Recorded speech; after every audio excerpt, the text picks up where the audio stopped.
Partirà domani l'indagine di IRES e Arlef sull'utilizzo della lingua friulana e delle altre lingue parlate in regione. La ricerca prevede la distribuzione di oltre 3.000 questionari in 180 comuni del Friuli Venezia Giulia e del vicino Veneto.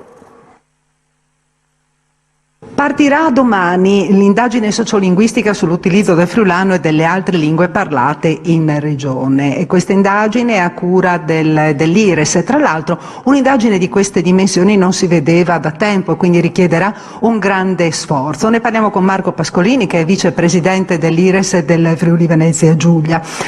Abbiamo detto che sarà fatta praticamente a tappeto in 180 comuni della regione. Andiamo dal mare ai monti, arriviamo fino a Monfalcone e addirittura si spinge la ricerca fino in alcuni comuni del vicino Veneto. Sì, arriva fino a Portogruaro, indaghiamo presso tutti i comuni che si sono dichiarati friulani, quindi friulanofoni. Da questo punto di vista sarà un'indagine piuttosto corposa, oltre 3.000 questionari, forse ne raccoglieremo anche di più. Abbiamo privilegiato la scelta di ricorrere agli istituti scolastici come strumento principale di raccolta, perché è quello che ci consente dal punto di vista scientifico di avere il campionamento più trasparente.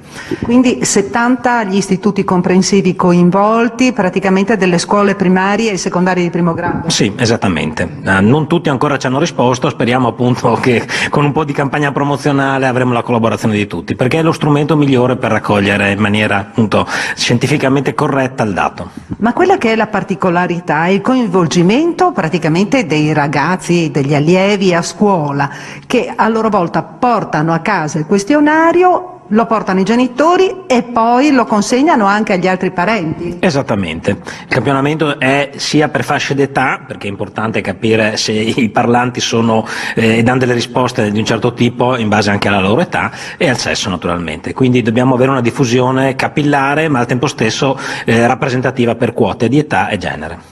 Un investimento di 150.000 euro diluito in 5 anni.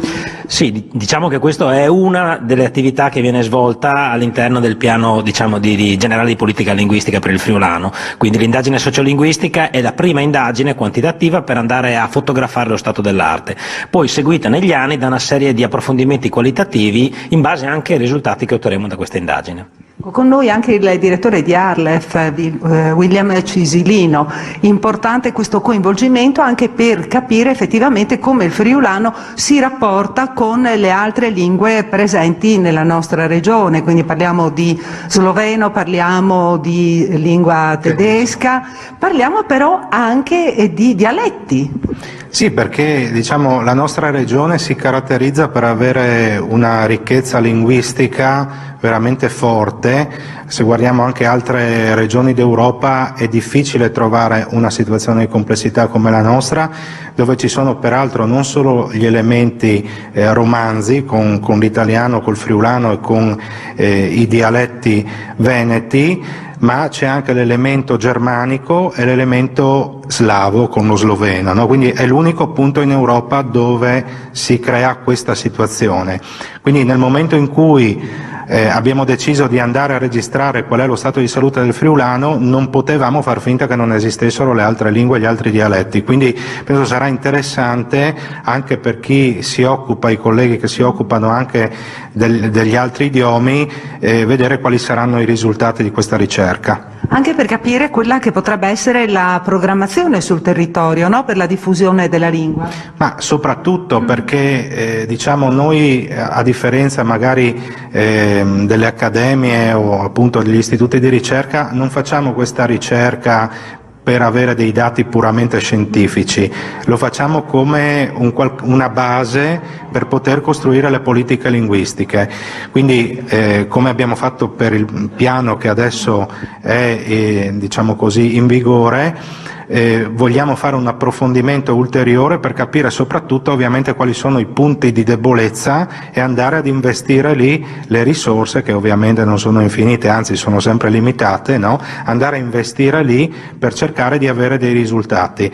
Devo dire che rispetto a noi abbiamo la fortuna di avere delle ricerche che partono dal 77, quindi sappiamo qual era la situazione del 77 fino al 2014. Sappiamo che dal 77 fino alla fine degli anni 90, fino al 98, c'era una perdita dell'1,8% all'anno di parlanti, una perdita importante. Invece adesso, diciamo, sappiamo che mediamente dal 98 adesso, e adesso abbiamo proprio il dato certo, vediamo se sarà confermato da questa ricerca, è lo 0,66, quindi un terzo rispetto a quello. Quindi abbiamo migliorato. Perché abbiamo migliorato? Perché ci sono state le leggi di tutela, c'è stata la promozione, eccetera, eccetera, eccetera. Quindi questo conferma che se le politiche linguistiche sono fatte bene si può incidere sulla salute, in questo caso del friulano, fermo restando che è solo la volontà dei parlanti che può mantenere viva una lingua. Primi risultati all'inizio dell'estate? Sì, gli amici dell'IRES ci dicono all'inizio dell'estate. È chiaro che ci saranno dei primi dati, poi ovviamente i dati saranno dei primi dati grezzi, direi, poi i dati più elaborati ci vorrà alla fine dell'anno perché, come è stato spiegato, è una ricerca molto complessa.